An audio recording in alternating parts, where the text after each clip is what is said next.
भक्ति धारा सबका कल्याण हो। आप देख रहे हैं एच सीरीज भक्ति धारा। राम श्रोताओं, अब आगे की कथा आप मुझसे सुनो। गरुड़ पुराण के अनुसार हे पक्षीराज, अब तुम मुझसे एकोदष्टि श्राद्ध के विषय में सुनो, जिसको वर्ष पर्यंत करना चाहिए। संपिंडीकरण के बाद में किए जाने वाले 16 श्राद्धों का संपादन एकोदष्टि विधान के अनुसार ही होना चाहिए, किंतु पार्वण श्राद्ध में उक्त नियम का प्रयोग नहीं होता। जिस प्रकार से प्रत्येक वर्ष में होने वाला प्रत्येक श्राद्ध होता है, उसी प्रकार उन 16 श्राद्धों का भी करना चाहिए। एकादशा और द्वादशा में जो श्राद्ध किया जाता है, उन दिनों में सोम प्रेत भी भोजन करता है। अतः स्त्री और पुरुष के लिए जो पिंडदान इन दिनों दिया जाए, उसको अमुक प्रेत के निमित्त दिया जा रहा है, ऐसा कहकर पिंडदान देना चाहिए। सपिंडीकरण श्राद्ध होने के पश्चात प्रेत शब्द का प्रयोग नहीं होता।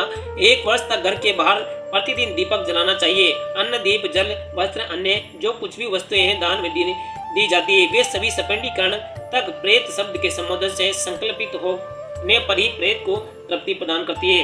हे बेनते, संक्षिप्त रूप में मैंने वार्षिक करते कह दिया है।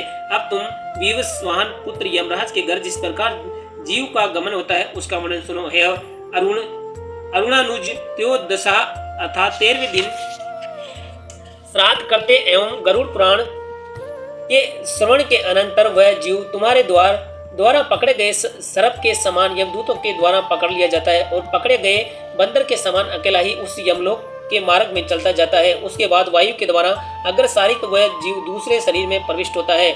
दूसरे शरीर में जाने के पूर्व का जो शरीर है, वह पिंडज दिए गए पिंडों से निर्मित है। दूसरी योनियों का शरीर जो पितृ संभव माता पिता के रजवीर्य से उत्पन्न होने वाला होता है।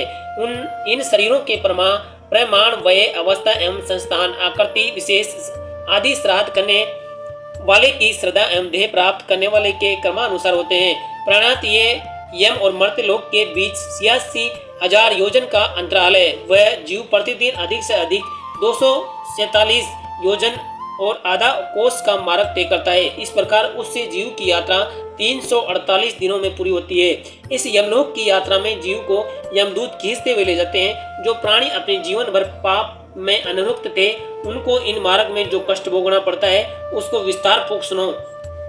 मर्त्य के 13वें दिन वह पापी यमदूतों की कठोर पासों में बांध लिया जाता है। हाथ में अंकुश लिए हुए क्रोधावेश में तनी हुई बोहों से युक्त दंड प्रहार करते हुए यमदूत उसको खींचते हुए दक्षिण दिशा में स्थित अपने लोक को ले जाते हैं। ये मार्ग कुछ कांटों, बामियों, किलों और कठोर पत्थरों से परिव्याप्त रहता है।